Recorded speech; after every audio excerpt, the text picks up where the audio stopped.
rangkaian kita dari mulai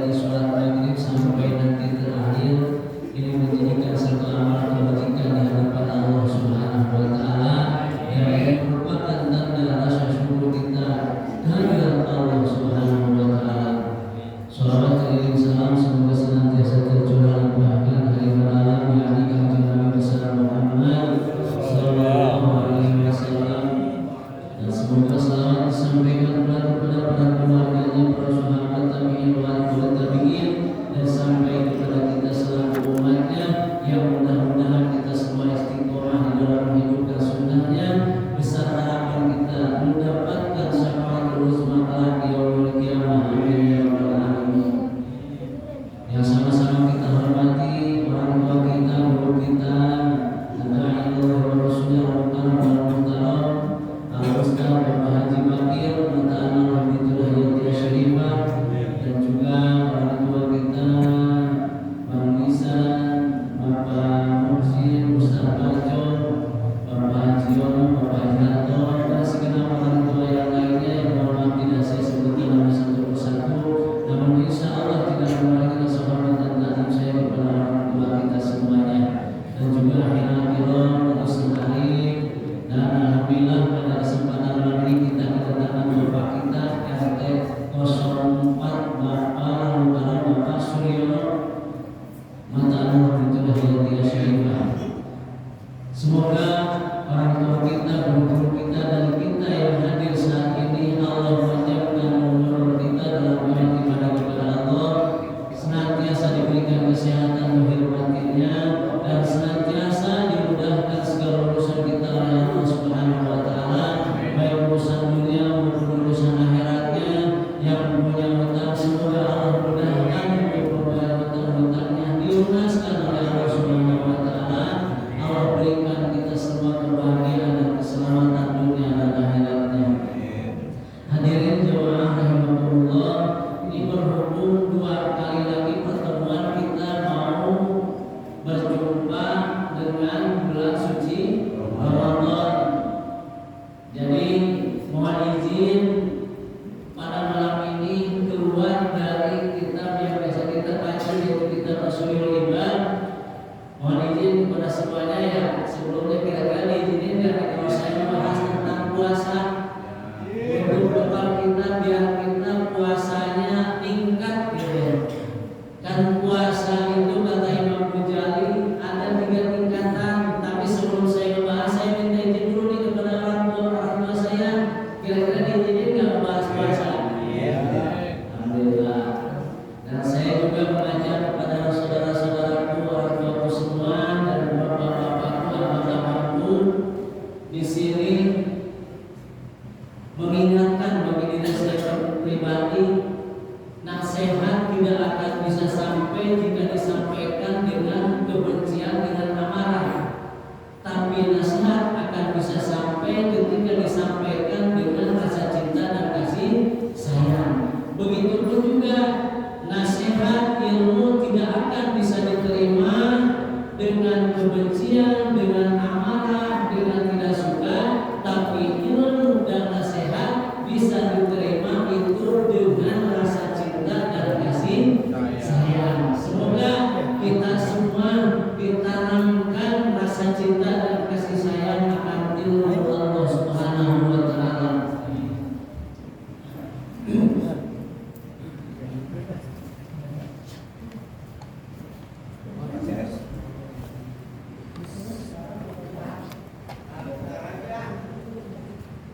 Kalau kelar malam ini puasa, insya Allah alhamdulillah. Kalau tidak kelar dilanjut malam Jumat berikutnya terakhir ya. Soalnya kalau dipersingkat ngeri juga, ngeri sedang giliran. Tapi lah kita sedikit-sedikit, tapi mudah-mudahan bisa jadi bekal kita di puasa tahun ini.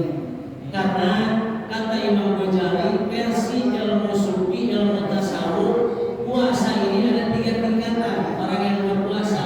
Yang pertama tingkatannya puasa awam, shaumul awam, puasanya orang awam, puasa umum, puasa kata-kataan. Yang kedua shaumul khas, puasa khusus. Yang ketiga shaumul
Faslun surutu sihati arba'atu asya'a, pasal yang menjelaskan tentang bermula beberapa syarat sahnya puasa, yaitu ada 4 perkara. Jadi Pak, puasa sahnya bisa dikategorikan sahnya puasa itu kalau ada 4 perkara. Mana kan yang 4 perkara teh? Islam. Yang pertama kudu beragama Islam. Kalau dia kagak beragama Islam, kata dia puasa dari awal sampai akhir tanggal 1 Ramadan sampai 30 Ramadan, gak sah puasanya karena bukan orang Islam. Kan sekarang mah ada ya, karena dia sering bergaul sama orang-orang Islami dan kita bergaul juga sama orang yang di luar Islam. Orang yang non Muslim, baik itu orang Nasrani, Hindu, Buddha, tertarik dengan sikap perilaku orang-orang Islam. Yang akhirnya pas dia puasa, bulan puasa, terkadang ada yang ikut puasa itu. Orang Nasrani ada yang ikut puasa di bulan Ramadan karena dia senang sama orang Islam gitu kan. Yang ikut puasa tuh gak sah puasanya karena bukan orang Islam. Yang pertama syarat sah puasa itu kudu Islam. Terus yang kedua, akun harus berakal. Harus punya akal, hari berakal. Dia bisa membedakan mana baik, mana buruk, mana benar, mana salah. Itu berakal, Pak. Berakal. Dan sekarang ada orang yang sudah dewasa, sudah 20 tahun, tapi dia nggak bisa membedakan benar dan salah. Dia nggak bisa membedakan baik dan buruk. Contoh, berakal usia sampai 35 tahun, 40 tahun, berakal kan? Dia tuh sehat, jam-jam ringkas gitu. Tapi dia kagak sholat, itu pertanda orang kagak berakal. Dia kagak mau puasa, padahal mampu untuk puasa, tanda nggak berakal. Karena kata Nabi Sallallahu Alaihi Wasallam, orang yang tidak terkena hukum syar'i, hukum syariat itu ada 3 golongan, Pak. Ada 3 golongan. Yang pertama, dia masih anak-anak di bawah balik, di bawah 15, 14 tahun, 12 tahun, gitu kan? Terus yang kedua, dia yang tidak punya hak, alias orgil, alias ODGJ, alias gila. Nah, gitu ya. 2. Terus yang ketiga,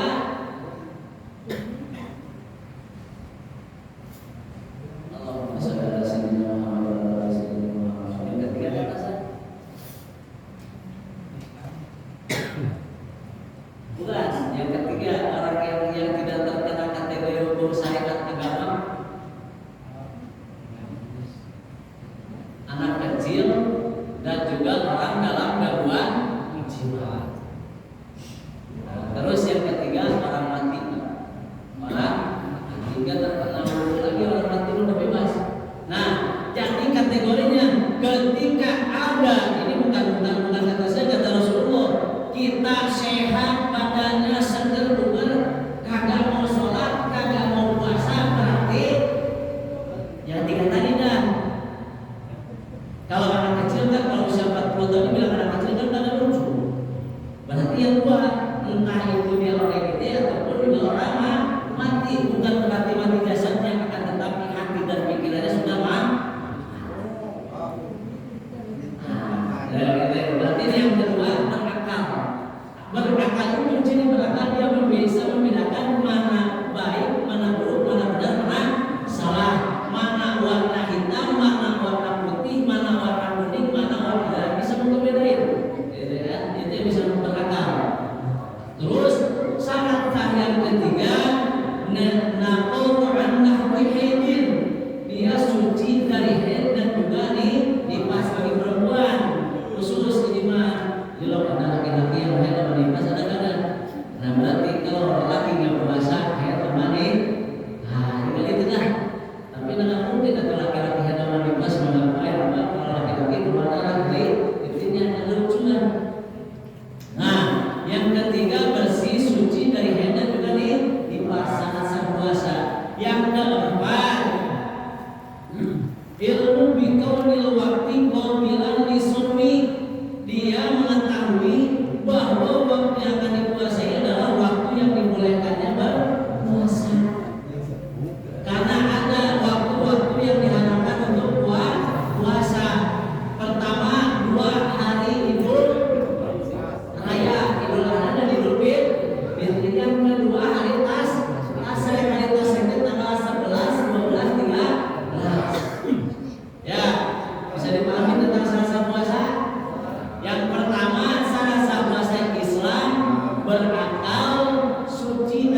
Jadi saya balik lagi ke yang tadi Pak, untuk kita berdiam di Saumul Awal itu berpuasanya mengikuti aturan syariat atas dasar hukum ilmu fikih.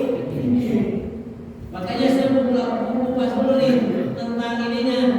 Jadi dia tahu tentang syarat sah puasa, tahu syarat wajib puasa, tahu rukun puasa, tahu pembatalan puasa. Nih untuk yang awal.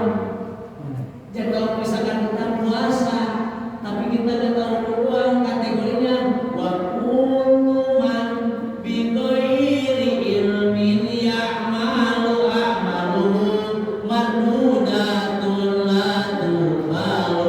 Setiap orang yang beramal tanpa ilmu, ilmunya tuh ditolak tak diterima.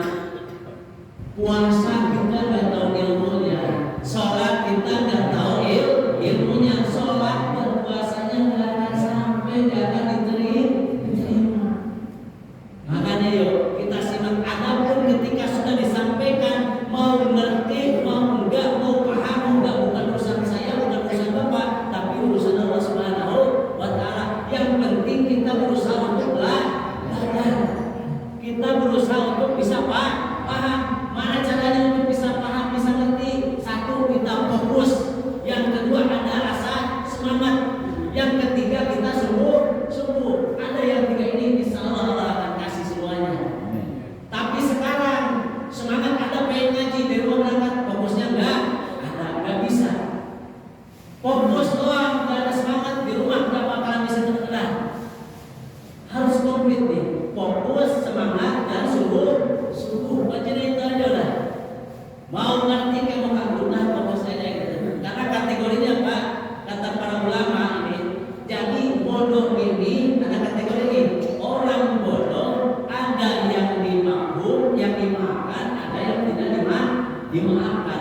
Yang dimaafkan, oh Aceh Mulyana ngaji tiap malam Jumat, Aceh Mulyana ngaji tiap hari Sabtu, ngaji terus udah berusaha ngapalin, udah berusaha, tapi nggak ngerti juga, nggak paham juga, alias bodoh, maka itu bodohnya dimaafkan. Jadi udah berusaha nih, kita berangkat dari rumah, yakin setiap malam Jumat terakhir di musola Al-Ma'muriyah ada pengajian. Saya niatnya Allah pengen hadir ngaji,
sudah wajib puasa. Kalau yang tadi nggak sah kalau bukan orang Islam. Nah kalau sekarang dia merasa dirinya agama Islam maka wajib berpuasa kecuali ada udur-udur syar'i. Karena ada yang nggak wajib puasa Pak. Perempuan yang sedang haid nggak wajib, yang sedang sakit juga nggak wajib. Kalau yang sakitnya apa parah, yang di perjalanan juga kategorinya nggak wajib. Yang musafir tapi perjalanannya dalam perjalanan secara syariat agama kayak perjalanan mudik atau lagi kerja gitu. Nah sekarang perjalanannya malah cuma main ke rumah janda doang nggak jelas, nah itu bukan perjalanan syariat agama itu Pak. Perjalanannya kategorinya yang ibadah. Pak yang Ustaz, gimana saya kerja nyupir Ustaz? Lo ibadah menafkahi anak istri, mampu berpuasa tidak mampu berpuasa niatnya mau diganti di bulan-bulan di luar Ramadan. Ya nanti di bawahnya. Terus yang kedua mukallaf akil balik, ya kan? Yang berakal dan juga balik. Kalau tadi kan kategorinya bukan akal doang, salah sama gitu kan. Jadi kalau misalkan anak kecil gitu kan kategorinya udah mau berpuasa, sah puasanya lah, tapi tidak kategori wajib. Terus yang anak 7 8 tahun mau berpuasa, sah puasanya enggak? Sah. Karena dia sudah berakal. Tapi kategorinya enggak wajib. Nah, yang wajib mah yang berakal dan juga balik. Ciri balik ada berapa? Ada 3. Yang pertama sempurna umur 15 tahun laki-laki maupun perempuan. Yang kedua ciri balik mimpi jima gitu kan, mimpi basah, mimpi enak karena umur 9 tahun laki-laki perempuan. Anak-anak sekarang Pak kategorinya kemungkinan besar usia 9 tahun mau laki-laki mau perempuan udah pada begitu Pak. Nih rata-ratanya. Karena pada saat saya ngaji 2008 di Jakarta itu disampaikan oleh guru Hakim, saat itu anak SMP, anak SD itu sudah tahu tentang kecil, apalagi sekarang. Jadi kategorinya tuh ciri balik itu patokannya. Makanya kita yang punya anak nih, kalau udah 9 tahun sudah tahu ditanya Pak, kudu ditanya kulitnya dia sudah Pak. Ya, yang kedua ciri balik ini mimpi basah, mimpi enak, laki-laki perempuan karena umur 9 tahun. Yang ketiga head karena umur 9 tahun khusus perempuan saja. Jadi kalau kita punya anak perempuan yang ketika usia 9 tahun sudah keluar darahnya gitu kan, sudah datang tamu dari laut merah ke kebun kacang, maka dia wajib dia sudah termasuk kategori terkena hukum syarat. Mukallaf akil balik yang ketiga syarat wajib. Terus yang keempat mampu melaksanakan puasa secara syar'i. Yang keempat ya tadi ketika orang yang di perjalanan itu kategorinya kalau dia mampu berpuasa silakan dia berpuasa, kalau tidak mampu asal dia kodok atau juga fidyah. Terus yang sedang hamil kandungan, Ustaz saya sedang mengandung usia 8 bulan atau 9 bulan, saya gimana? Gak wajib kategorinya. Itu mah boleh. Mau puasa silakan puasa, tidak mampu puasa asal dikodok. Nah kalau misalkan yang sedang kandungan dia wajib kodok dan wajib fidyah. Terus yang sedang menyusui juga wajib kodok, wajib fidyah. Kalau yang di perjalanan musafir atau yang sakit hanya sebatas wajib bayar kodok. Gitu ya, bisa dipahami apa ya? Terus yang keempat sehat, makanan. Orang sakit nggak wajib puasa. Tapi awas jangan salah arti. Wah, kata Ustaz saya bisa dia lagi sakit nggak usah puasa. Sakitnya kenapa? Iya, mereka. Kategorinya sakitnya yang memang benar-benar nggak kuat banget sehingga kalau dia puasa menyebabkan demam. Kalau cuma tidur dikit mati dia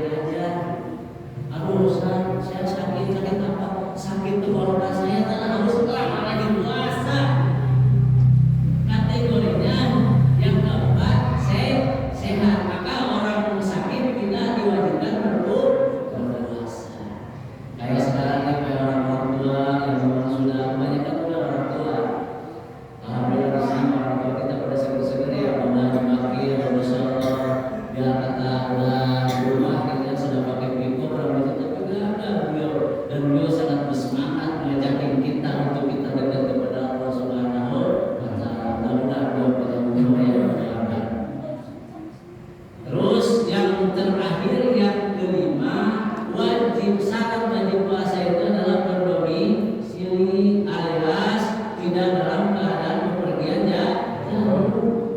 Jadi tadi orang yang sedang menjadi musafir atau yang sedang mudik atau yang sedang kerja perjalanan jauh jadi supir, nah itu pun kategorinya wajib puasa. Tapi abdolnya lebih baiknya berpuasa kalau mampu.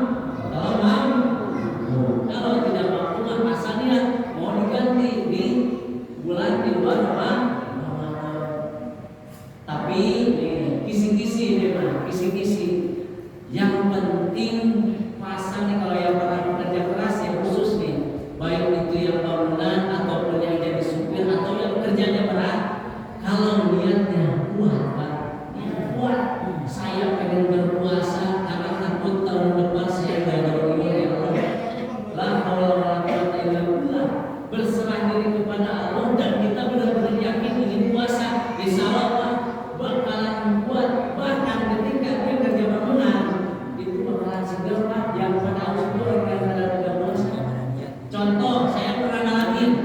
Saya saat itu pulang kampung sama istri saya, keluarga saya dan dua karyawan saya.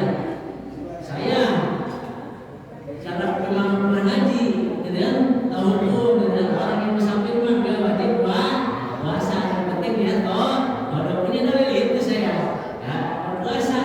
Karyawan saya, Pak, yang kerja dia berpuasa full, berangkat dari Bekasi ke Ciwidey, perjalanan sekitar kurang lebih 7 jam kalau ada motor itu kalau santai 6 jam 7 jam. Siang hari kita pulang berangkat dari sini karena saya memang ya niat berpuasa, cuma di pertengahan jalan harus dan niatnya intinya nggak pula saya saat itu karena saya sudah terbeset di benak saya. Wah, terbesetnya apa? Orang musafir nggak wajib puasa, yang penting di niat saya pengen manfaatin ilmu, pengen ngambilin ilmu, pengen ngambilin ilmu dong biar kita tahu gitu kan, nggak puasa. Itu, Pak, sepanjang jalan saya dikit-dikit minum, dikit-dikit permen, haus. Itu si Andri karyawan saya, dia udah mau buka, nggak akan katanya. Nah, orang lu nggak wajib ini puasa, biarin udah wajib dia udah mau puasa aja. Itu mas seger aja, mukanya nggak ada pucet-pucetnya. Kita mampir ke restoran ke warung makan gitu kan, siang hari makan siang gitu kan. Ini masih ceritain fakta, bukan orang lain, saya sendiri. Itu, Pak, bawaannya harus lapar, pengen pokoknya gitu. Tapi itu karyawan seger aja sampai semua. Seger masalah. Ternyata ini mungkin ya, ini mungkin persepsi saya ya. Ketika kita berjalan, kita puasa, orang lain yang tidak berpuasa, rasa haus lapar kita dikasih orang yang tidak pada puasa. Wah, itu otomatis kayaknya begitu. Karena saya itu ngalamin itu, Pak. Badan lemas, puyeng, keringan. Gue yang nggak puasa karena gue yang lemas gitu ya. Kenapa gue yang nggak puasa, gue yang haus itu dalam benak saya. Dia seger-seger aja gitu. Oh ternyata dia kuat, Pak. Keyakinannya kuat. Saya saat itu kuat gitu. Niatnya itu udah setengah 60. Jadi udah ada orang pengen bukan niatnya melidil. Salah nggak? Enggak salah karena dari yang penting di kodok ketika di luar Ramadan. Itu Pak kira-kira kayak. Jadi nih yang mudah-mudi ada beberapa nih kalau belum dijawab. Kalau memang mampu berpuasa, sudah siap hari ya. Berpuasa silakan berbuat tapi niat di kodok yang di perjalanan musafir. Yang lebih enak mah pulang kampung itu tengah malam jadi Anda berpuasa kita. Ini baru syarat sah dan syarat wajib puasa. Mudah-mudahan Pak yang di minggu di pertemuan berikutnya. Kenapa saya membahas ini? Karena tadi di awal dibuka ada yang dinamakan shaumul awam, ada yang dinamakan shaumul khawas, ada yang dinamakan shaumul hasil khawas. Untuk kita sampai shaumul awam aja kita perlu tahu syarat-syarat sah puasa.